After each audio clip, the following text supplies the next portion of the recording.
र जुन बाहिरबाट आउनु भएको छ सम्पूर्ण महानुभावहरूमा म राधेश्याम र मेरो टिम मेम्बरबाट हार्दिक नमस्कार गरिन्छ।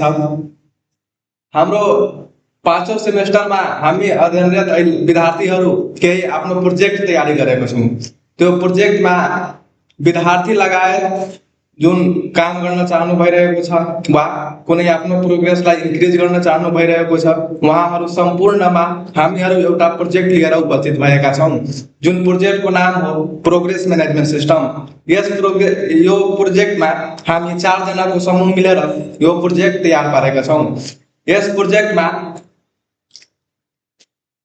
दिए अनुसार विभिन्न प्रकारको क्रिएटेड एआई टुल्सहरू छ, वेबसाइटहरू छ र युट्युब च्यानलहरू छ जुन यताउता लथालिङ्ग भएको छ र विद्यार्थीहरूलाई पनि सहज छैन कि त्यति सर्च गरेर एकै ठाउँमा खोज्न सकोस् वा कहीँ एकै ठाउँमा पढ्न सकोस्। यदि गर्न चाहियो भने पनि 2 घण्टा 3 घण्टा वा दिनौ लाग्न सक्छ।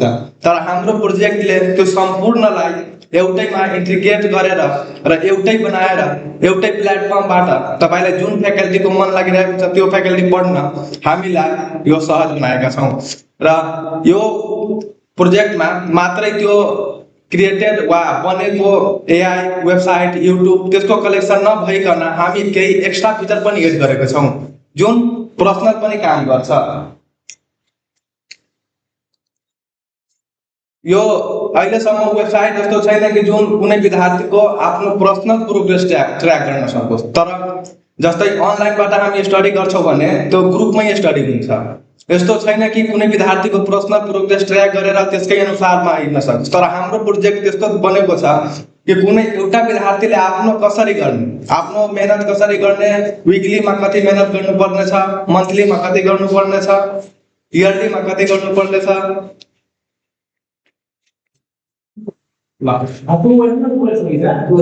हाम्रो यो पार्ट प्रोजेक्ट टाइटल र जस्टिफिकेसन हामी पीएमएस नै किन नाम राखेको यसको यसको पछाडि पनि हाम्रो टिमले र हामी 4 जनाको समूह मिलेर केही सोच्यो कि यदि यस्तो सफ्टवेयर बनाइरहेको छ भने केही हामी वेबसाइट बनाइरहेको छ भने त्यसको नाम चाहिँ कुन अनुसार हुने।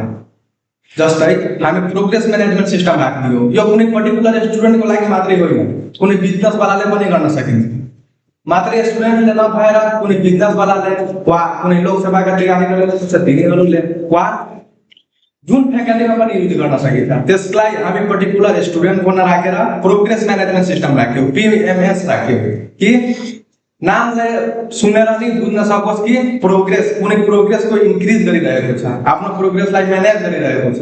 त्यो अनुरूप हामीले यो प्रोग्रेस म्यानेजमेन्ट सिस्टम नाम राखेका छौँ। नेक्स्ट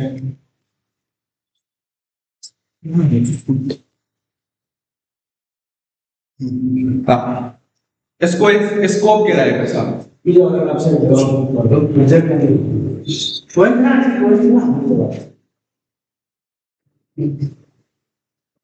इंट्रोडक्शन दिनुपर्छ।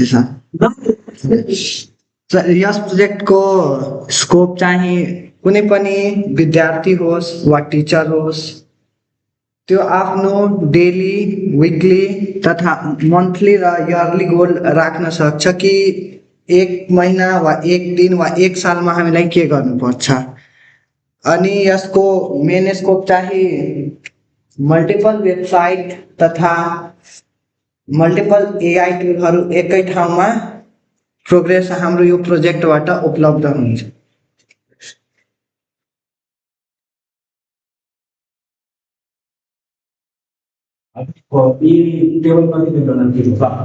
हाम्रो time plan of the project time plan हामी के बनायो।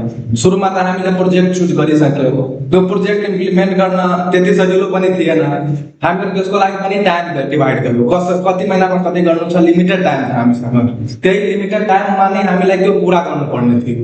जसमा हामीहरू पनि मेहनत गर्यो र हाम्रो टिमले पनि धेरै मेहनत गर्यो। त्यो अनुसार सबै डेटा कलेक्सन गर्यो, कसरी इम्प्लिमेन्ट गर्ने, कोडिङहरू गर्यो, कसरी कोडिङ गर्ने, कुन कोडिङ गर्दा फल्ट आउँछ। धेरै फल्टहरू पनि आए। यस्तो छैन हामीहरू बिग्रेकै नै थियो, हामीहरू सुरुवात गर्दा नै थियो। सुरुवात गर्दा गर्दा एकैचोटि राम्रो हुँदैन, त्यही अनुसार हामीले पनि मन्थलीमा डिभाइड गर्यौँ कसरी गर्ने, कुन महिनामा कति गर्ने, जसमा हामीहरू मन्सिरमा गयो एनालाइज गर्यो कसरी गर्ने, इम्प्रुभ त्यो प्रोजेक्ट कसरी विद्यार्थीको इम्प्रुभ गर्ने, त्यसपछि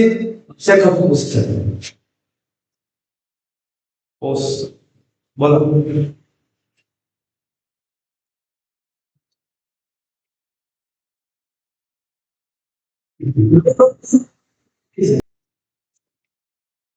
पुसमा हामीले यो चेक गर्यो कि हामी जुन प्रोजेक्ट बनाइरहेको छौँ पिएमएस प्रोग्रेस म्यानेजमेन्ट सिस्टम, त्यसमा विद्यार्थी कसरी अट्र्याक्ट हुन्छ भनेर।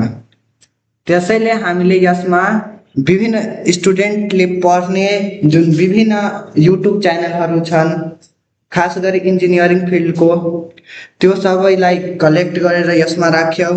अनि वर्ल्ड वाइड जति पनि मोस्ट पपुलर एआई टुलहरू छन् त्यसको कलेक्सन हामी यसै प्रोजेक्टमा प्रोग्रेस म्यानेजमेन्ट सिस्टममा राखेका छौँ। सम्भव थिएन र जति त्यसमा कोड दिएको छ, जति सिलेबसमा लिमिटेड टपिकहरू छ, त्यो अनुरूप हामीले यो प्रोजेक्ट बनाउन सम्भव थिएन।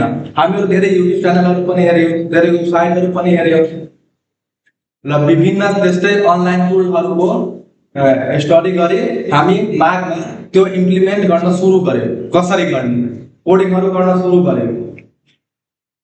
मागमा हाम्रो पुरै डेटाहरू कलेक्सन भएर पोस्टमा त्यो डेटा जुन कलेक्सन भएको थियो त्यो सबै मागमा त्यसलाई कोडिङमा इम्प्लिमेन्ट गरेर त्यसपछि हामीहरू मेन जुन प्रोजेक्टको पर्पज थियो त्यही अनुरूप हामीहरू त्यहाँ पुग्न सक्यौँ।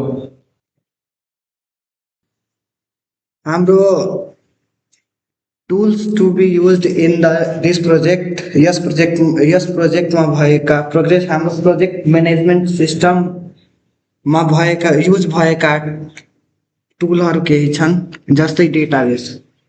सबैभन्दा पहिला जुन युजर अथवा जुन स्टुडेन्ट आउँछ त्यो आउँदाखेरि हाम्रो यो प्रोजेक्टमा सबैभन्दा पहिला त्यसको अगाडि लगइन पेज खुल्छ। अनि त्यो लगइन पेजका लागि सचेज हामी डेटाबेस युज गरेका छौँ। अनि online tool, we have explored some online tools such as website and YouTube channel that greatly help in improving study progress. These resources are useful for research, understanding concept and gaining motivation. In addition, we are also using AI platforms that make it easier to search for information and understand topic efficiently. हामीहरू डेटाबेसको पनि use गर्यौँ। किन database हामीहरू use गर्यौँ? युजरको डेटाहरू collect गर्नको लागि। First of all मतलब पहिला युजर जब हाम्रो वेबसाइटमा एन्टर गर्छ, वेबसाइटको फर्स्ट